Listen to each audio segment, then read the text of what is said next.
এই কাজটা আমায় কেন করতে হলো? হ্যালো বন্ধুরা, আজকে একটা ট্যাঙ্কি পরিষ্কার করব, তাই আমি নিচের থেকে ট্যাঙ্কির কাছে উঠে গেলাম এবং উপরে এসে ইউনিয়নটাকে খুলে দিচ্ছি যাতে অবশিষ্ট জলটা বেরিয়ে যায় এবং ট্যাঙ্কির ভিতরে খুবই ময়লা জমেছে, এটাই আজকে পরিষ্কার করা হবে। ট্যাঙ্কের ভিতরে কত খারাপ অবস্থা একবার দেখো।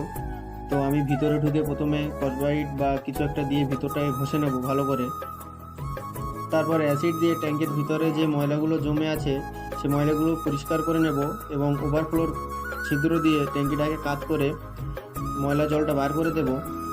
ময়লা জল বার করে দেওয়ার পরে ভালো করে পরিষ্কার জল দিয়ে ট্যাঙ্কিটাকে পরিষ্কার করে নেব এবং ভিতরে আরও অল্প কিছু ময়লা জমে থাকার কারণে আমি ভিতরে ঢুকে আরেকবার ট্যাঙ্কিটাকে ঘষে নিচ্ছি।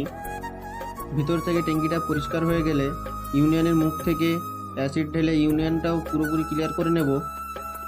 বাই দ্য ওয়ে গাইজ, পরিষ্কার করা হয়ে গেলে ট্যাঙ্কিটাকে সেট করে দিয়ে আমি বাড়িতে যাই। তোমরা এরকম মিনি ব্লগ দেখতে চ্যানেলটা সাবস্ক্রাইব করো। বাই।